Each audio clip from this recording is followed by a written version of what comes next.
Bismillahir Rahmanir Rahim. Alhamdulillahi Rabbil Alameen. Wa usalli wa usallam ala Sayyid al-Awwaleen wal Akhirin Nabiyyina Muhammadin wa ala alihi wa ashabihi ajma'een. Wa ba'd. All praise are due to Allah, Lord of the worlds, and peace and blessings be constantly showered upon our beloved Prophet Muhammad, the master of the first and the last, and upon his family and all of his companions, all those who call to his way and follow his sunnah to the day of judgment. My beloved brothers and sisters, to our friends, to those in the viewing audience, Assalamu alaikum wa rahmatullahi wa barakatuh.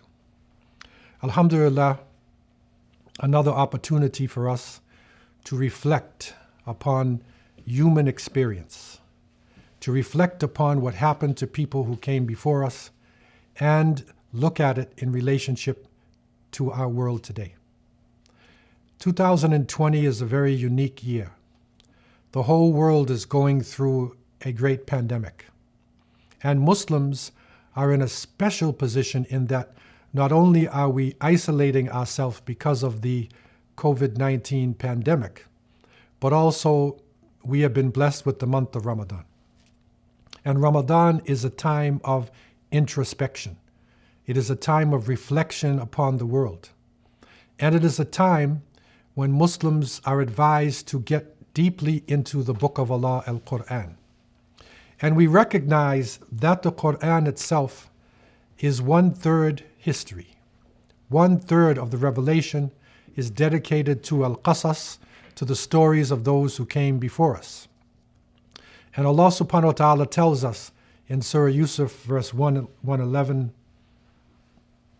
لَقَدْ كَانَ فِي قَصَصِهِمْ عِبْرَةٌ لِأُولِي الْأَلْبَابِ, that in their stories, in their parables, are great lessons for those who reflect, for intelligent people. And it is crucial for us to benefit from reflection, to strive to gain wisdom, so that we can come out of the great perils of the day. Because not only are we being assaulted by a physical plague, but there is also a type of food pandemic. There's also a political pandemic. And above all, there is a spiritual plague. And so, by reflecting upon the book of Allah subhanahu wa ta'ala, by looking at history, maybe, inshallah, we can have a more broad-based understanding of the world, and along with the revelation, we can begin to chart our way out of where we are. True history erases the mystery.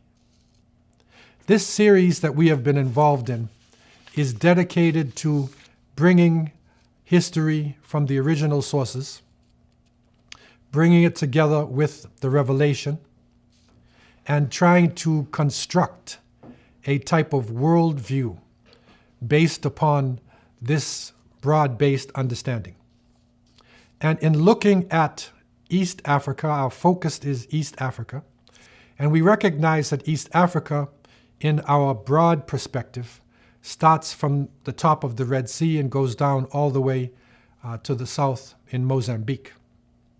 That when we look at this area, this ancient area, we find that on the Red Sea and in the Nile, that movement, civilization has been going on for thousands of years.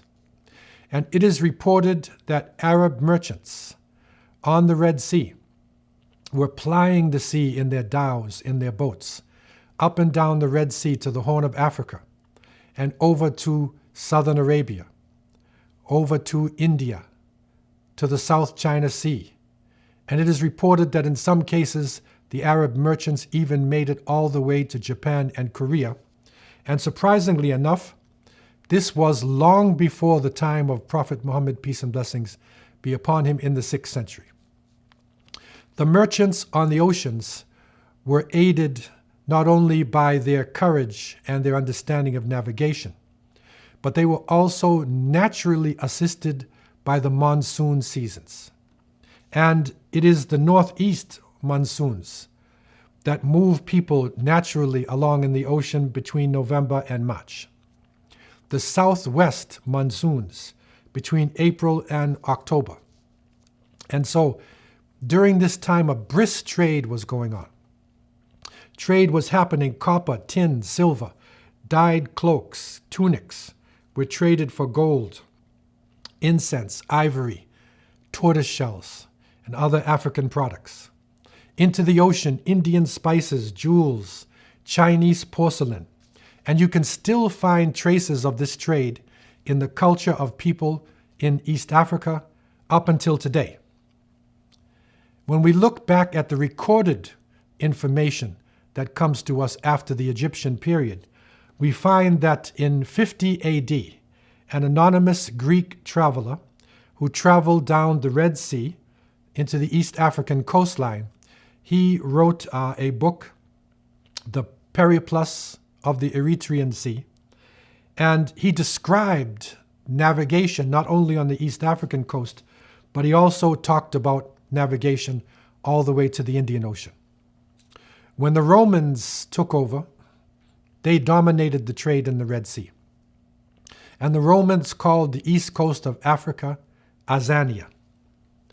In the Islamic period, we have understood that a natural connection was happening between the early Muslim state and the African continent, the first Hijrah, where Prophet Muhammad, peace and blessings be upon him, sent his companions into Al-Habasha, Abyssinia, which now is Eritrea and Ethiopia.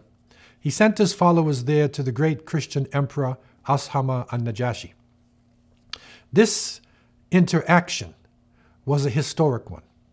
It is a Muslim prophet, the last of the long line of prophets, who is sending his people who are being tortured and persecuted as refugees across the Red Sea to the great African empire of Aksum. And the Christian emperor, who had a strong belief in one God, not only accepted the Muslims, but gave them sanctuary and eventually accepted Islam himself.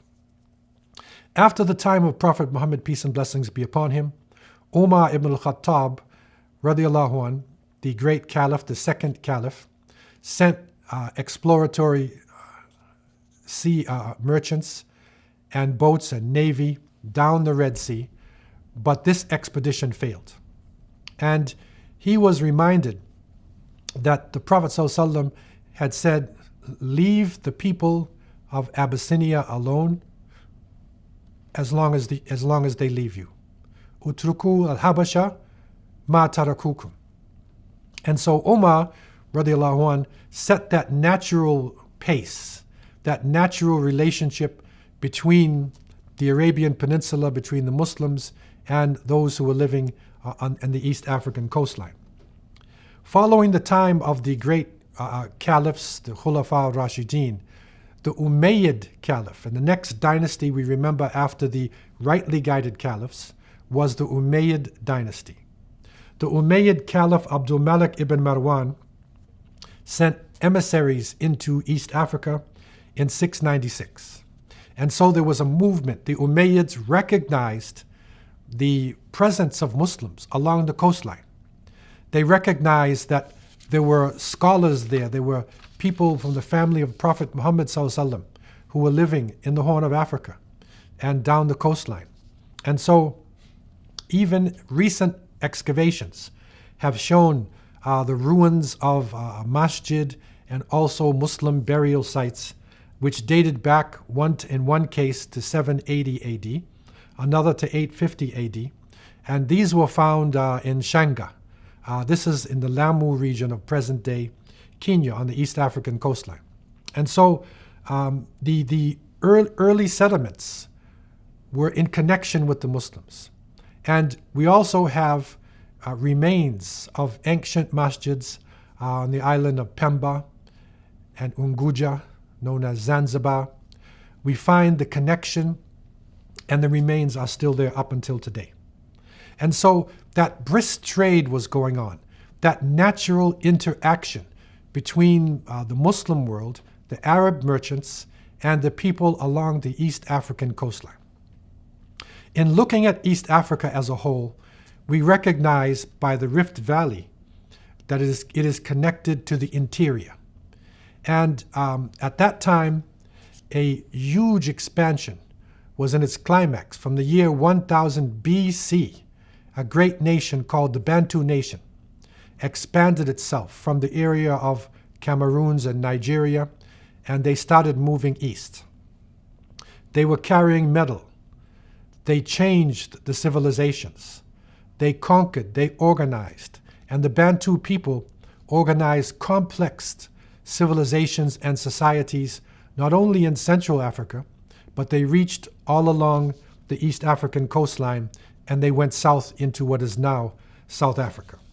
And so it is the connection between the Bantu nation that had developed complex societies with philosophy, with language, with justice, with hierarchy, with all the different aspects of political and economic life.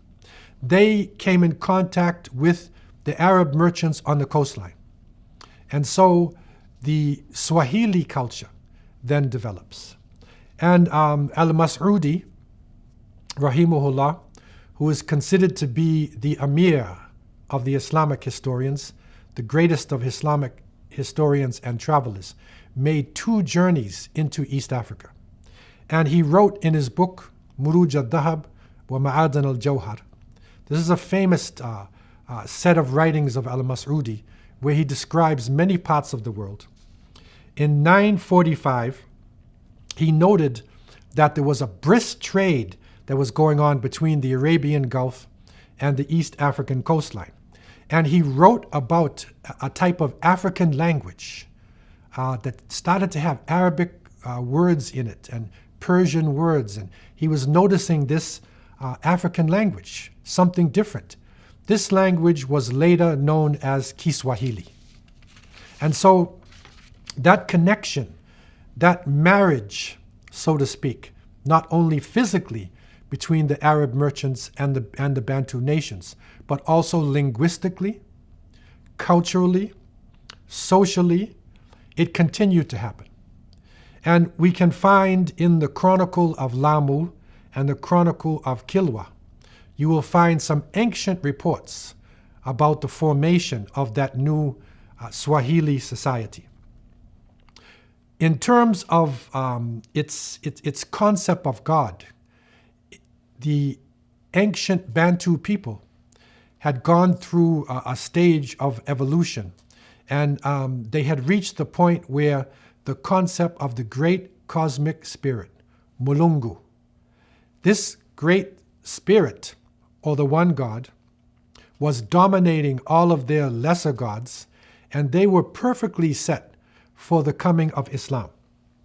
And so it is, again, that marriage of the African Tawheed, the monotheism in Africa, and the message of the last prophet Muhammad, peace and blessings be upon him, which made it a natural marriage and interaction. And Islam began to spread, and people entered into Islam in crowds. And so the Swahili culture is developed. And this name, Kiswahili, comes from Sawahil. Sahil is your coast, Sawahil is the plural. So literally, Kiswahili is the language of the people on the coastlines. And this culture developed, very dynamic culture developed, and it impacted not only language, but it also impacted food, clothing, marriage concepts.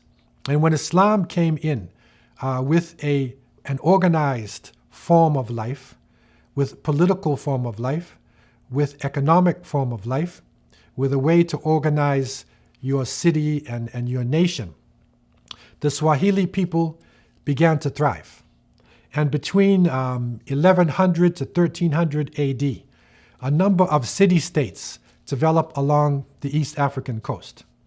We find places such as Mogadishu, Merka, Barawa, Pate, Shanga, Lamu, Malindi, Mombasa, Pemba, Unguja, known as Zanzibar, Mafia, Kilwa, the Comoros Islands, and many others start to spring up. An amazing set of city-states and emirates are developed, where a strong culture springs up that not only is benefiting from the last revelation, but also is benefiting from international trade.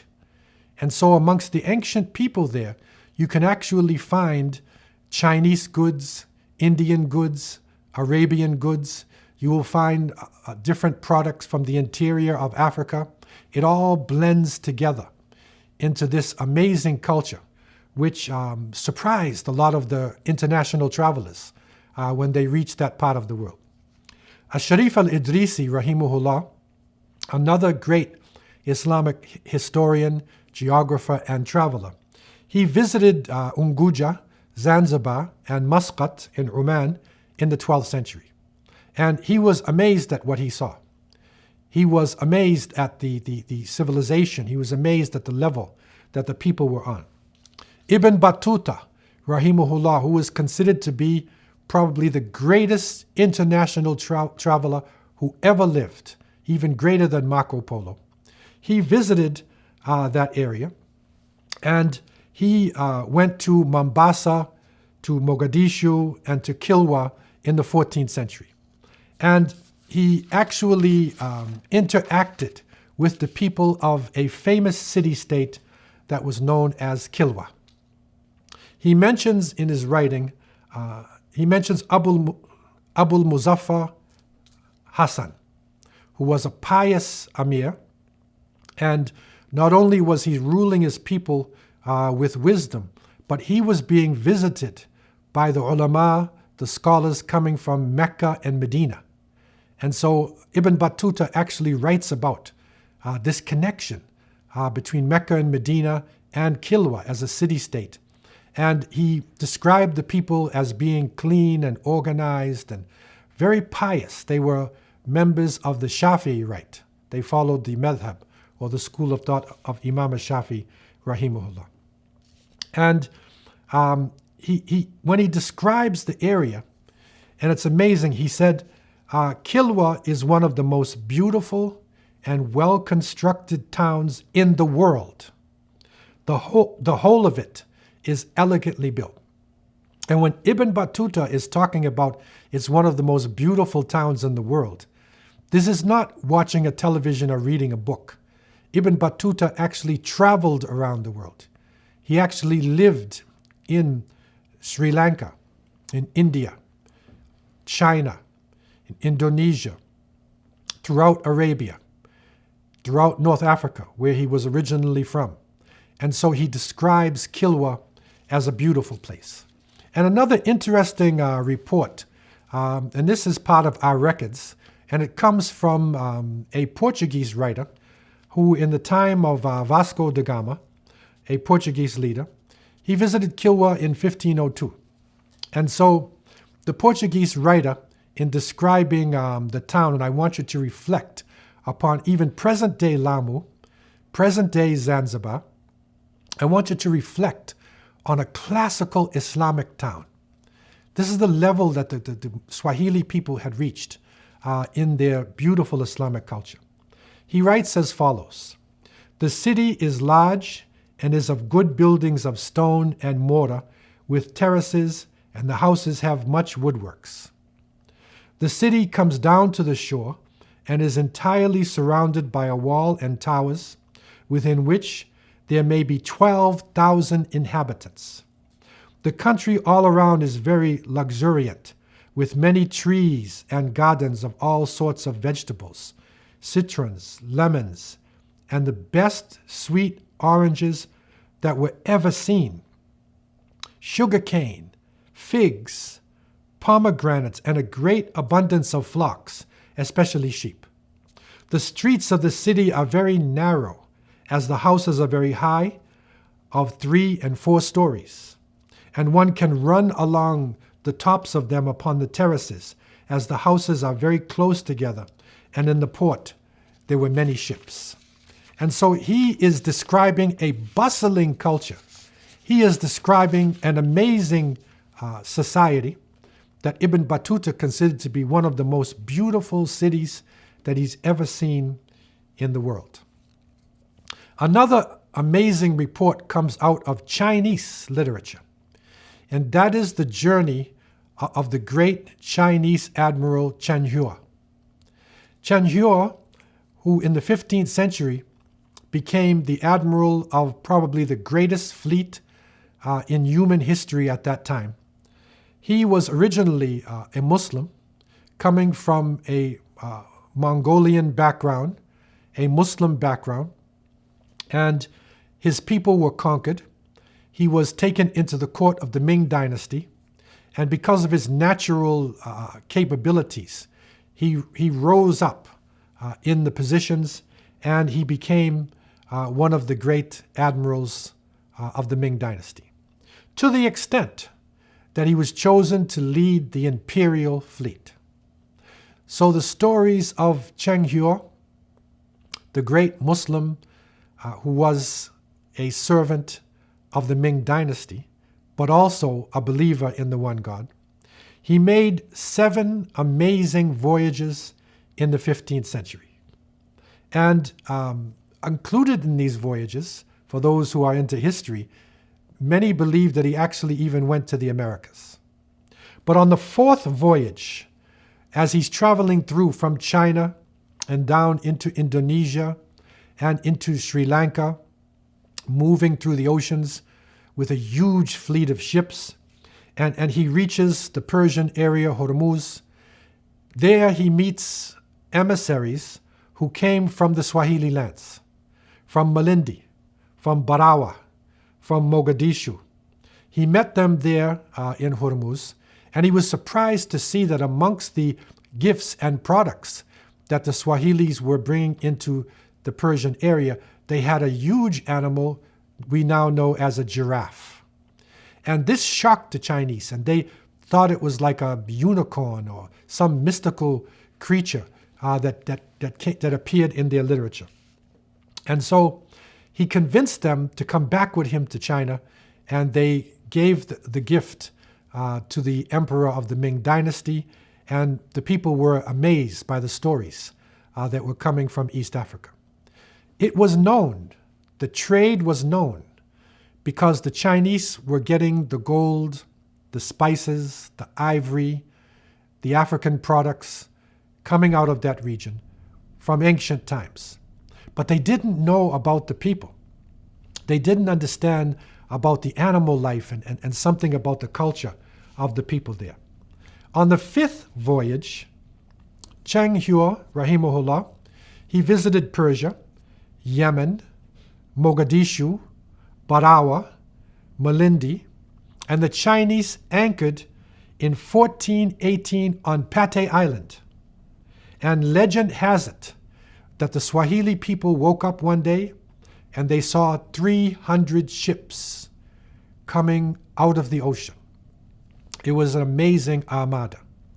The Chinese stayed in East Africa for some time, to the point where they even married some of the local people, and the Famao people of Siu on Patay Island actually claim Chinese ancestry. And for those who have visited the area, you can see the Chinese blood. You can see that interaction between a Chinese person and an African person. And so a brisk trade was going on. The Chinese were bringing in their silk. They were bringing in porcelain. They would also get pepper from over in Sri Lanka and the other areas. And they would trade for the spices, for the gems, for the precious woods, even for medicines and textiles. And so an amazing interaction is going on. And that interaction was one of the most successful trade routes in the world at the time. People speak about the Silk Road, and that is the northerly route that went from China over from Mongolia, Turkestan, Persia, all the way down into Turkey. This is the famous Silk Road, which eventually, when it reached Constantinople, now Istanbul, it was a medium point between Asia and Europe. And so this was probably the most successful trade route in the world at the time. But what is not so recognized by the general public is that the southern route, was also an amazing trade route where so much interaction was going on.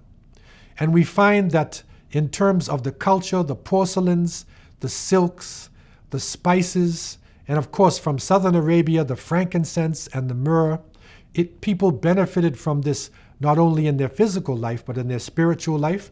Frankincense was burnt in their temples. The beautiful incense and the itta, the perfumes, were being used. And then the Chinese silks were coming into the East African area.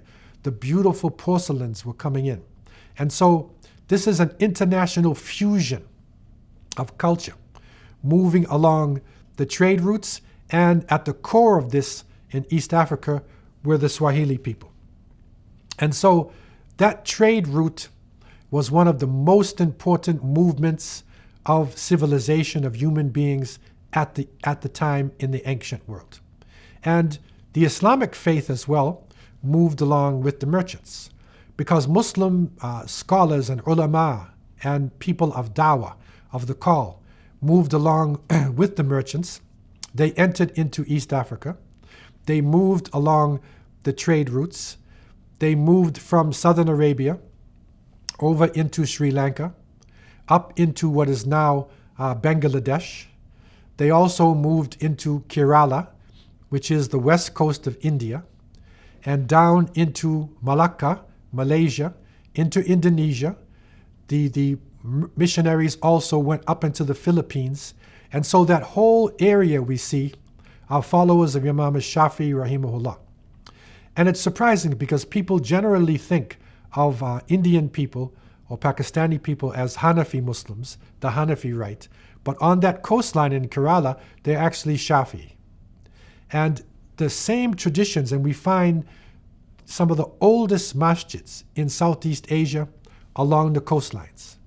So whether it be Bangladesh, Kerala, Malacca, Indonesia, all the way to the Philippines, that interaction succeeded in not only spreading physical goods, but also spirituality and the last revelation of Islam.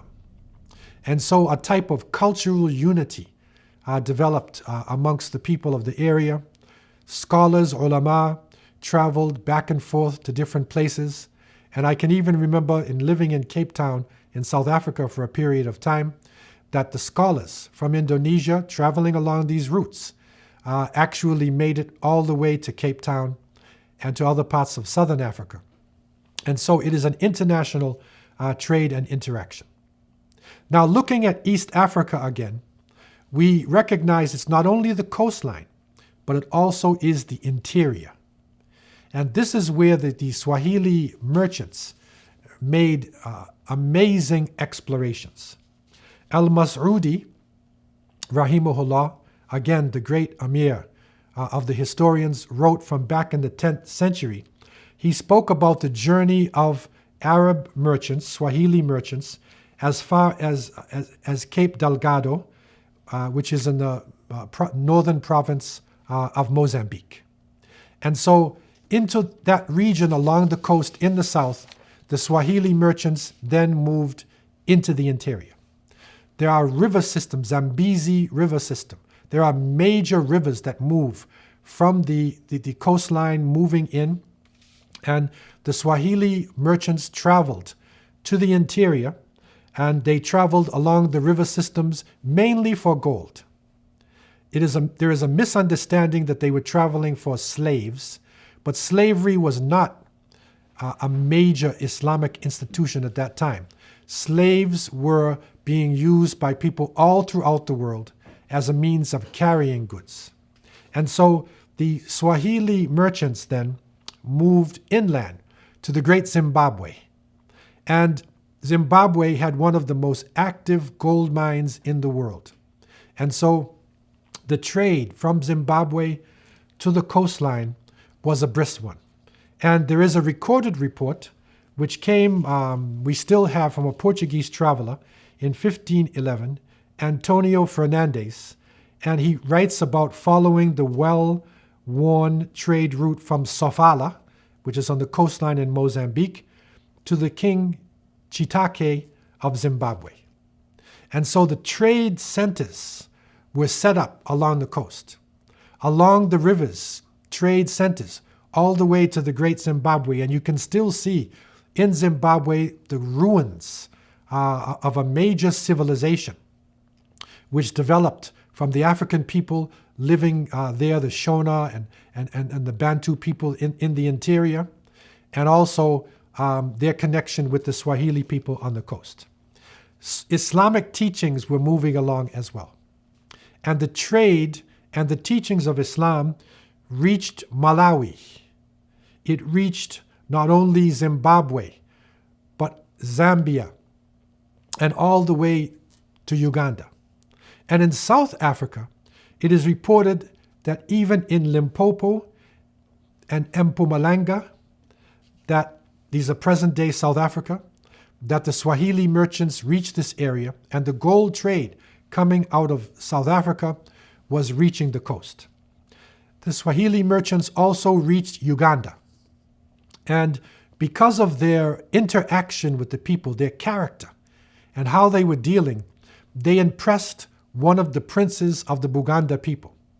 And in present-day Kampala, there is a major valley. There are hills around this valley, and the great princes of the Buganda control different sections from their hill. One of the princes wanted to embrace Islam, but he had a problem. And that is that the prince, according to the customs of the Buganda people, you're not supposed to spill the blood of the prince. And in order to accept Islam, you have to be circumcised. And so he had to make a choice. And he chose to become Muslim. He accepted Islam and controlled his hill, controlled his people. And through that, Islam spread in Uganda. And there is still a very strong presence in that region. And so Islam had spread to the interior. The connection between the coastline.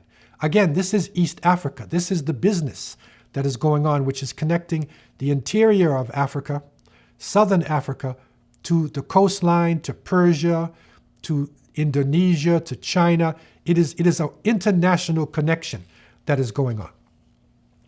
In the 15th century, after the fall of Granada in Spain, Al-Andalus, Muslims had lost their authority in Western Europe after having lived there for over 700 years. The Muslims then had to flee. They were conquered by the Catholic king and queens Ferdinand and Isabella, and the Portuguese as well established their Catholic kings and queens. And so from there, an expansion happened. This is really the first modern, you could say, European expansion. And it was the Portuguese, because the coastline in Lisbon, it is that area where the Muslim navigation and the Muslim navy was based. And so the Portuguese then, having inherited this information, conquering the Muslims and taking this information, they became some of the strongest people on the oceans. And so in the 15th century, the Portuguese realized they could not easily travel through the Middle East.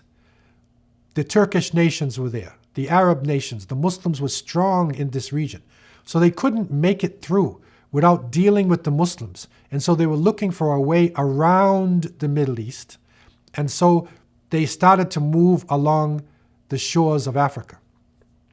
And with the help of certain Omani sailors, they went around South Africa. Of course, they call it the Cape of Good Hope, because they were hoping to go around the Muslim world. And they traveled around the Cape of Good Hope, and they began to conquer. They had this conquistador mentality, that they were fighting the Crusades. And everywhere they went, especially when they saw Muslims, they immediately began to fight. People were used to doing business along the coastline. It was an international trade. There were no conquering armies. There were no conquistadors. But the Portuguese came through and they subjugated cities in East Africa.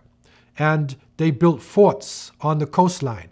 And they connected the East African coastline to Aden in Yemen, to Hormuz, to Goa in India, to Calcutta in India, to Gujarat, all of these areas, the Portuguese connected these areas and subjugated the people, dominated the trade for a period of time, and they introduced flourishing slave trade.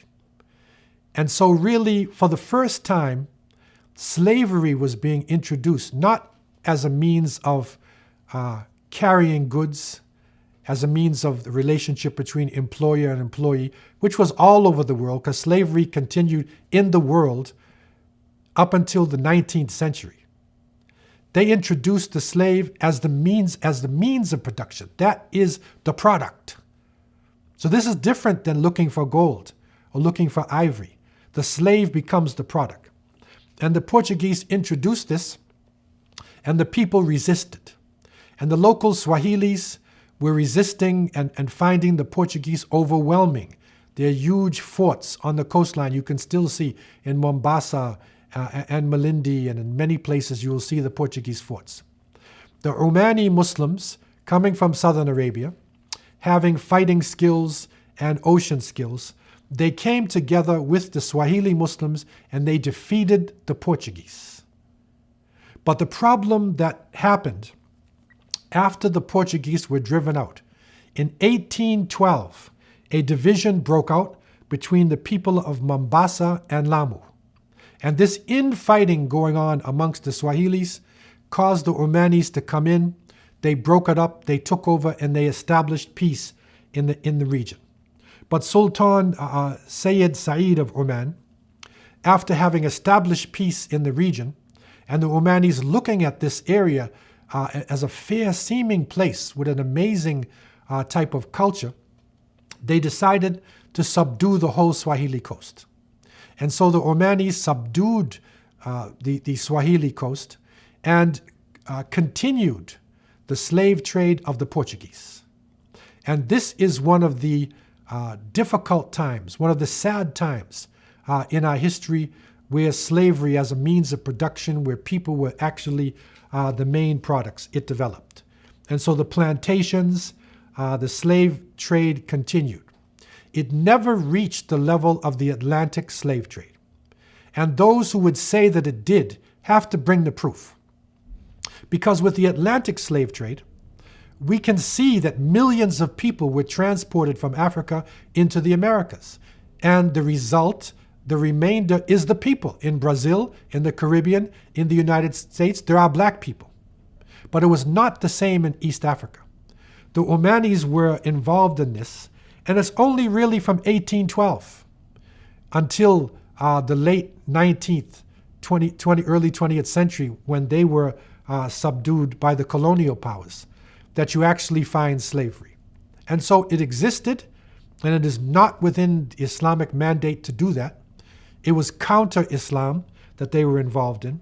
And Swahili culture still flourished even under this difficulty. And so what is important to recognize, that Swahili culture had evolved over 1,000 years before the coming of the Omanis. Swahili culture was a beautiful blending together of the Bantu African culture, of the Arab society, of the Persians, Shirazis, and other people who are coming in. There were no conquering armies that came into East Africa. There are no stories of armies subduing the people and subjugating them and forcing them to become Muslims. It was a natural blending that brought about a beautiful culture. It is important for us to recognize this, because there's a tendency for Orientalist historians to immediately talk about slavery. Whenever they talk about Swahili, slavery. Whenever they talk about East Africa, slavery. No, this was not the basis of the society. It is a beautiful society blended together through natural interaction of people and connected to Arabia, Persia, Southeast Asia, to China, all the way to Japan and Korea. It is one of the most important international trade routes in ancient times. And it is this Swahili culture that is still there on the East African coastline. The language has spread. Many nations are now speaking Swahili, as a main lingua franca, as a main way of speaking. to unite all of their languages in East Africa. Swahilis are still making great contributions, intellectual contributions, scientific contributions, artistic contributions. And it's important for us to understand this.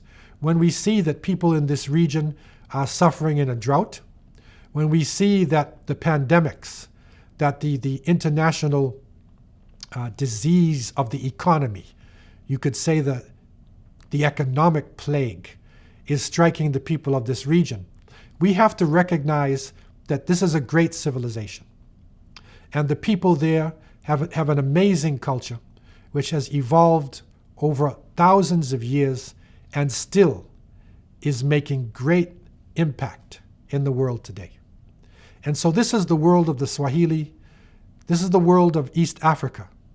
From the ancient times of the ancient Egyptians, from Hatshepsut, of the ancient Queen Pharaoh of Egypt, trading with the Somalis in Puntland, from the Himyari people of Yemen, trading with East Africa, from the Arab merchants plying their way along the coastlines, following the monsoon winds, from their connection to India and their connection to Sri Lanka, their connection to Southeast Asia, and that beautiful fusion that went on.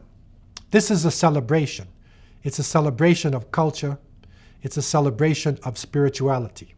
And we can only pray that Almighty God Allah would bless the people of this region and would enable them to revive their culture and to continue to contribute to the onward flow of civilization. I leave you with these thoughts, and I ask Allah to have mercy on me and you. Wassalamu alaikum wa rahmatullahi wa barakatuh. As the world continues to battle the COVID-19 epidemic, the people in East Africa are especially vulnerable.